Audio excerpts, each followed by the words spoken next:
А сега на вашите екрани, уважаеми зрители, наблюдавате снимков материал. В понеделник, уважаеми зрители, преди обяд от 10 часа в областния град Враца на едно от помощните игрища да се проведе областния финал по футбол при учениците 5-7 клас от веригата Ученически игри 2011. А един срещу друг трябваше да спорят за това кой ще бъде новия областен първенец, който добива право на участие в зона Северозапада, да спори с представителите на Видинска и Монтанска област.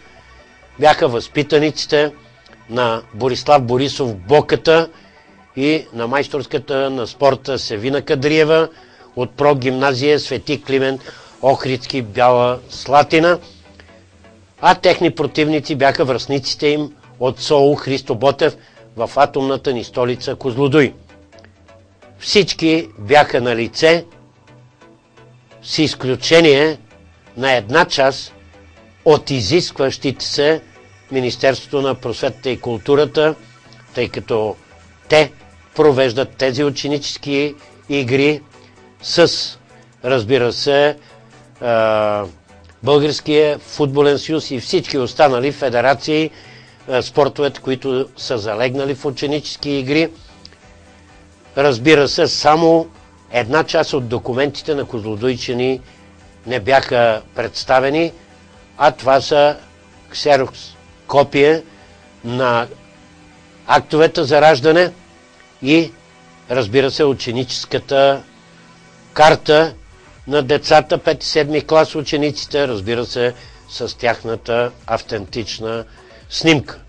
Това наложи председателят на Врачанската футболна централа, големия приятел на екипа на Рава Спорт и на предаването, господин Цецко Стефанов, и неговия сътрудник Бай Иван Филипов Акията, в присъствието на Борислав Борисов Боката, който бе научил наредбата мотамо, дори с точките и запетайките, и бе взето соломоновско, но справедливо решение. Отборът на прогимназия Свети Климент Охридски Бяла Слатина, уважаеми зрители, спечели този финал 3-0 служебно.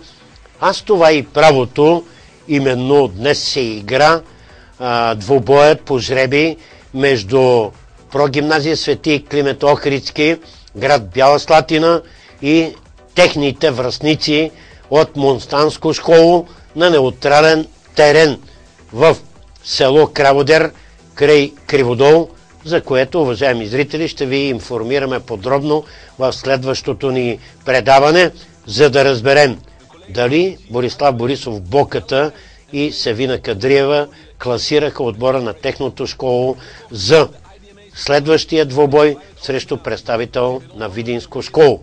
А там вече победителят ще е представител на Северозапада и той ще има още една нелека задача.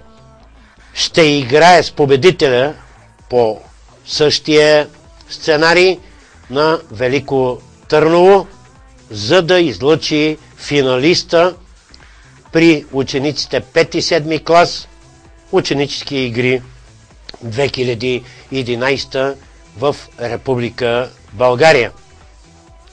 Иначе, уважаеми зрители, виждате и как позират двамата ръководители на школото в Бяла Слатина с ветерана над 70 годишния и 5, ако не се лъжа, сътрудник на господин Цецко Стефанов във Врачанската футболна централа от дълги години насам, Бай Иван Филипов Акията, на комуто бе дадена възможност да връчи флага за областен футболен първенец на командата от Белослатинското школо.